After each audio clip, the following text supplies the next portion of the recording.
Okay, so it's my turn to present you the infrastructure of the new node in Toulouse.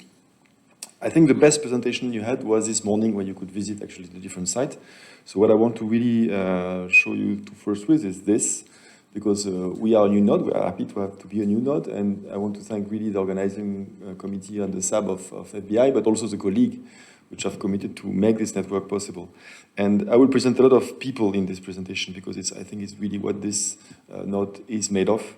So first, the Toulouse platform was created by Philippe Cochard quite a long time ago because he was the first to actually have the confocal in Toulouse, and he had this idea that he has to make it public, to show everybody how it works, to train people, and to decide together how to make that working. And this is basically what we are trying to follow up on.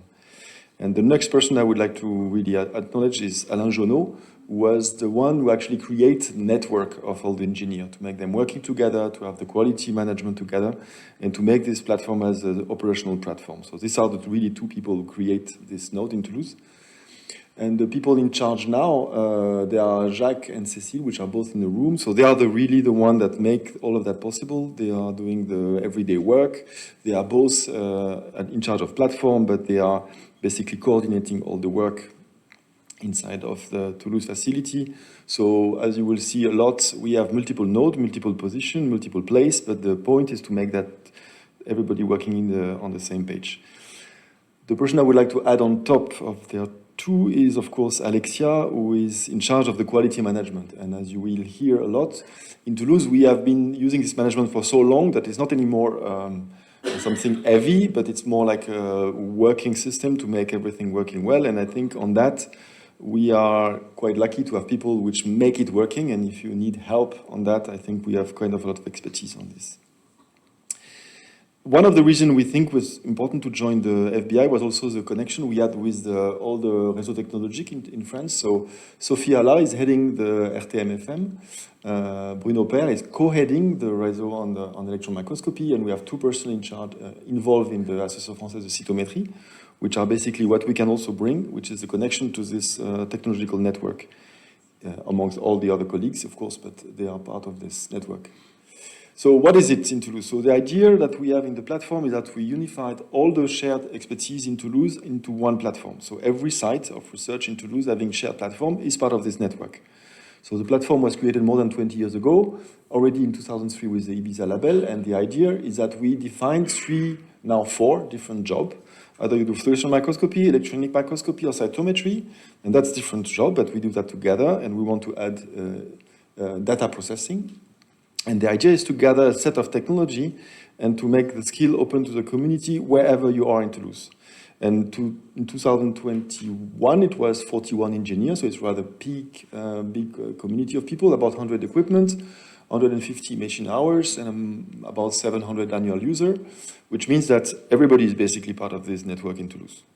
So I put here in red all the sites that you could visit. So this is wrong because you visit the head in Dentaire facility, so you could see the different sites in red, but you can see that there is network going all over Toulouse. So just to list you a little bit, here we are in a CBI. In CBI, you have the platform for fluorescent and electronic microscopy.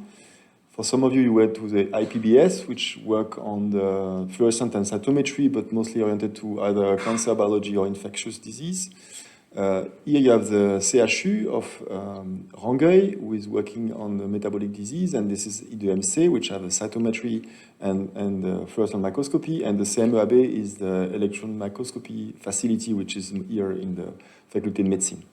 On the other side of the Garonne here, you have Restore, who is working on rejuvenation and aging, and CRCT is working on cancer biology, so these two sites are also part of the network. And at the end of the Toulouse, the other hand, you have Purpan site, the CHU, we have two units are working on immunology and infectious for Infinity, and ERSD, which are developing a lot of organoid approach on the gut, and they are also part of this network. So as you can see, it's a rather big network, grouping technology and focusing on all of this field of research. So the idea is that together we can share the best equipment, always as the closest you can from the site.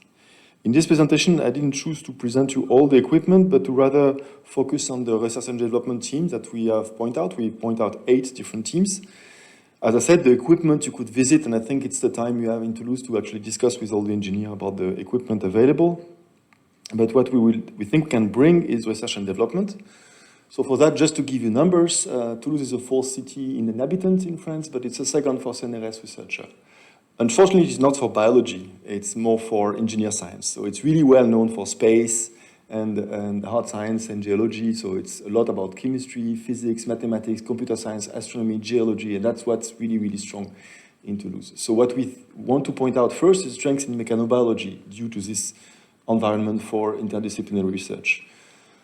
What we have a lot of connection with is the LAS, which is a big CNRS unit working mostly in the beginning on electronics. And in the LAS, they are equipped with a beautiful white room of 1,500 square meters, which can design a lot of microelectronics, but which turn out to be extremely useful for making a lot of device for either microfluidic, microfabrication, 3D printing, and organ on chips. So they have a lot of development toward biology. And we think we can benefit, we can give that to the FBI network because 2 departments specifically are focusing on biology of the LAS, which are part of this R&D team. So ELIA, Engineering for Life Science and Application, and we want to point out Laurent Malaquin, who is a colleague we work a lot with, and MILE, which is Micro-Nanofluidic for Life and Environmental Science, with Morgane Delarue and Aurélien Bocco, and I will present that. So they are both really working in physics, in the physics department, but they are using their facility to actually design systems that can be used. So the example of Laurent Malaquin is a good one for me because he's really trained as a physicist. He's developing device for doing measurement in the living system, but for that he's doing 3D printing and scaffold to work organ on chip. And this kind of development can be uniquely suited for cell culture and cancer study and to develop microenvironment for cell culture in tissue engineering and cancer diagnostics. So this is a skill, and the skill is really on microfluidics, 3D printing, brow printing. And he has a lot of collaborative effort with different teams around Toulouse in which he can devise and design some unique system to make imaging and measurement in living cell. The other team is MILE, so Morgane Delarue is also a physicist by training and is really working on the compressive stress on cells, so either cells or tissue, where you can apply and design some specific system where you can really measure and apply stress on cell, and to actually image that is something of interest for his project, but also for, I think, a lot of application that we can have around. And Aurélien Bocco is a colleague I work a lot with. Is really doing physical measurement and on chromatin and to understand how the gene organization, the chromatin, how we can share chromatin and measure force inside of the chromatin. And now he's developing some specific design using microfluidic for RNA or DNA purification. And he's a lot toward patent and application of his technology for biological objects. So all of this environment, really doing on the, I would say, hard science, like engineer science, is part of our research and development. And we put in the strengths in mechanobiology 2 other teams which are really biologists. So one is the one of Kerstin Bistricki, who is heading a team here in the CBI. And the other one is a team of Renaud Poinclou and Christelle Verollet. So why biologists in the same idea? Well, Kerstin is really, as I said, heading a team working on studying chromatin structure, chromatin motion, and gene organization. She works a lot also with Aurélien Bocco, but what she really provides in the system is that she designed a system which is basically a bacterial sequence that you can insert in the genome, a very short one, which can help to polymerize a protein. So this one is the ENC, and then the OR will be the protein that you can polymerize, which allow you to have a point-like structure to label any genomic site you want. And that has been very useful to try and track genomic loci, but also this can be applied to viruses. And that was a really breakthrough, because this led to a former postdoc of Kerstin, Franck Gallardo, to create a company called NeoVirtec, which is now used to track and to measure and to look directly in imaging how viruses are propagated. And this kind of technology can be applied to a lot of chromatin sites. The second is the one of Renaud Poinclou and Christelle Verollet. They are working on phagocyte architecture and dynamics. And the objects which are really, really focusing on in this team is the function of podosomes. So podosomes are really mechanical objects which are used by the phagocyte to interact with our environment, to pull and apply forces. And what they developed specifically with the LAS is some specific design system to actually measure force that the podosome can pull. And for that, they are heavily involved in microfabrication, computational and imaging approach to make this really measurements as the heart of the lab. And they are doing using a lot of technology around atomic force microscopy, super resolution to actually track and follow the podosome. And more recently, they are using also cryo-electron microscopy to actually look at the different structure inside of the podosome. So all of these 4 teams are part of what we call mechanobiology, but as you will see in tomorrow morning. There was much more things that is done here in the CBI or around Toulouse about these topics. Then we had 4 specific aspects that we think we can highlight. The first is cryo-method in electron microscopy. So the reason for that is that we have a long-standing expertise in Toulouse in electron microscopy for more than 30 years. This is one of the rare places where this never closed. So we follow up all the technological development over the year. So in the platform, you can find classical electron microscopy system, just to look at transmitted light through resin, up to the cutting-edge system where you can have really cryo method to look at isolated particles or even slice of living organism that has been cut and imaged onto this cryo system to actually follow in cell the different structures that you can follow. And for that, we point 2 teams, the team of Pierre-Emmanuel Ingles and the one of Célien Plisson-Chastain, which are both here in the CBI, which are really expert in sample preparation using cryo methods for ultra-fast cryofixation or cryo microscopy. And they can both work on purified complex or cell section. And they are both focusing on 3D structure of human pre-ribosome, which is a pretty machine to look at. And they are developing a lot of clamp techniques that are available how to be developed among this team. The next thing that we would like to point out is the organoid platform. So organoid, as you may know, we all need to decrease the use of animal systems, so we have to find alternative system in biology to follow how tissue work, and for that, organoid is a great thing. Organ on chip will be a development to constrain this in the 3D environment. This has been developed in a large number of labs, but what is really unique, I think, in Toulouse is that we are trying to do that as a platform level. And for that, we include the team of Nathalie Verniol, which is in IRSD, again in Purpan, this Northwest Hospital. And they are developing organoids on mini guts, so that's what their specialist is.